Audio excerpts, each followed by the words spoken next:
a comparação e a metáfora, que, como você já sabe, são figuras de palavras que se caracterizam por enfatizarem o significado das palavras. A figura de linguagem comparação ou símile, como o próprio nome já sugere, realiza uma comparação explícita entre dois elementos com características semelhantes. Para realizar a comparação, usa-se um conectivo comparativo. São alguns desses conectivos: como, tal qual, assim como, igual a, entre outros. Veja os exemplos. Exemplo 1. Seu filho é como um príncipe. Exemplo 2. Minha madrinha é igual a uma mãe. E exemplo 3. Marina é como o sol. Veja que nesses exemplos há uma relação comparativa entre os elementos filho e príncipe, madrinha e mãe, e Marina e sol. No exemplo 1, a comparação se estabelece por meio do conectivo comparativo como. Há aqui uma comparação explícita. Usou-se o significado que a palavra príncipe indica, como nobre e gentil, para comparar a filho. Por isso, a figura de linguagem comparação é uma figura de palavras ligada ao significado que as palavras indicam, beleza? No exemplo 2, madrinha e mãe são comparadas por meio do conectivo igual a, indicando que a madrinha é protetora, cuidadosa, amorosa. E no exemplo 3, Marina e Sol são comparadas por meio do conectivo comparativo como, indicando que Marina é radiante, iluminada, por exemplo. Como você viu, comparação é uma figura de linguagem bem fácil, beleza? Já a metáfora é uma figura de linguagem que se caracteriza por transferir o sentido literal de uma palavra para um sentido figurado, estabelecendo uma comparação implícita, sem usar os conectivos de comparação. Desse modo, a metáfora é uma comparação implícita, ou seja, é uma comparação que fica subentendida. Veja os exemplos. Exemplo 1.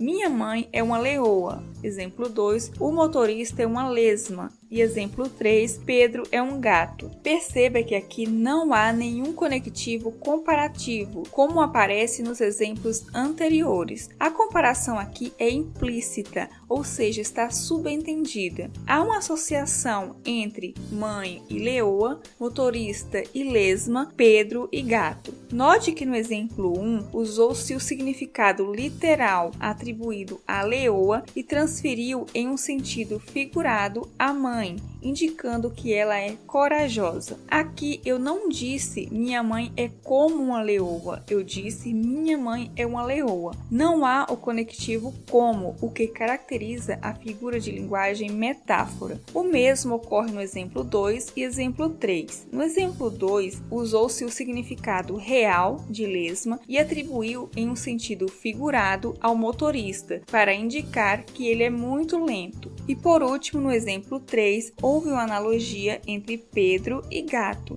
Viu-se nessas palavras uma relação de semelhança. Os significados que a palavra gato indicam também foram transferidas a Pedro, beleza? Então por hoje é isso, eu espero que você tenha entendido que a comparação é uma figura de linguagem que usa conectivos comparativos para fazer a comparação entre os termos, por isso a comparação é explícita. Já a metáfora não usa conectivos comparativos. Nas próximas aulas seguiremos com as outras figuras de linguagem, beleza? Se você ainda não é inscrito no canal, já se inscreve e ative o sininho para você não perder nenhum vídeo. Deixe seu like se você gostou do vídeo, deixe seu comentário, dúvidas e não se esqueça de compartilhar este vídeo com seus colegas para ajudá-los também. E até mais, tchau!